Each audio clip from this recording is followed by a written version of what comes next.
Let's turn our attention to the Milliken area, which was hit hard by floodwaters to the point where we know that people have lost their homes there. And 7 News reporter Molly Hendrickson is in Milliken right now live. Molly? Yeah, and you can see it's raining in Milliken, and it has been much of the day here. We've been watching this culvert here and some of the floodwaters just kind of coming out of it, rushing. You can see they're headed toward the mobile home park, and that's the area that was really hardest hit in the last couple of days. We're told nearly 50 homes here are completely gone. You can see a lot of them are marked off with red postings and yellow postings, kind of telling how much of the damage is going on over there. A lot of the homes here lost their sidings, but follow me this way. I want to show you just what happened to us earlier. We actually got our live truck stuck here in the ground, but it gives you a good idea of just how saturated the ground is, because he just backed right up, and you can see right down there, it is just thick mud. And so that's part of the problem, all of this water with just nowhere to go. And there are currently evacuations underway here. Joining me now is the mayor of Milliken, Mayor Tokunaga, and I'm sure you guys have just been busy. We've been inundated. Calls, obviously volunteers wanting to help. On the other hand, it's one of those things where you got a lot of volunteers, but if we can get Mother Nature to be one of the a little more cooperative, I'm certain that we would fare much better.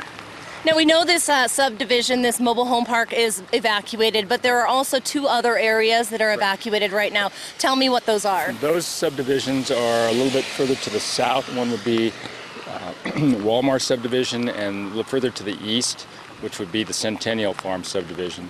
And the reason for that is there's potential for some of the water overflow from the Hillsborough Dam, or I'm sorry, Hillsborough Ditch, that is carrying a lot of the drainage water currently.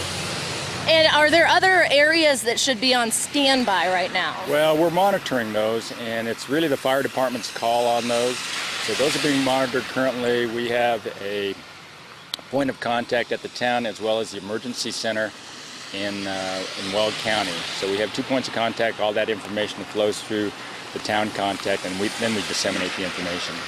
And you had told me that the National Guard showed up here a couple of hours ago. What are they assisting with? Well, currently some of it's with a security end of it, or traffic area, those types of things.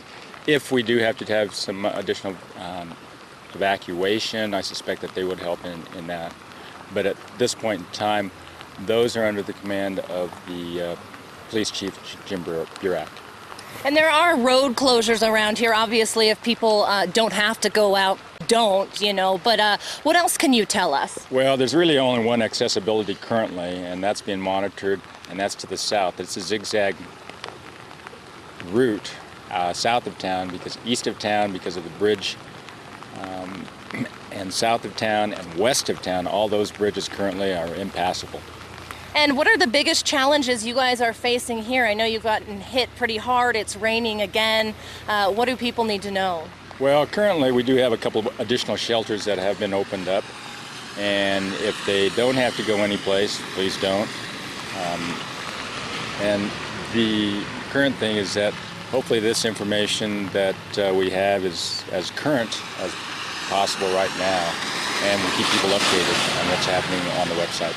And if people need information, they can call the town hall? They can call town. Okay, thank you for joining us. And those evacuation shelters at the middle school and at the charter school right now, about 200 homes in those subdivisions evacuated. We'll continue to follow things out here, but for now, send it back to you guys.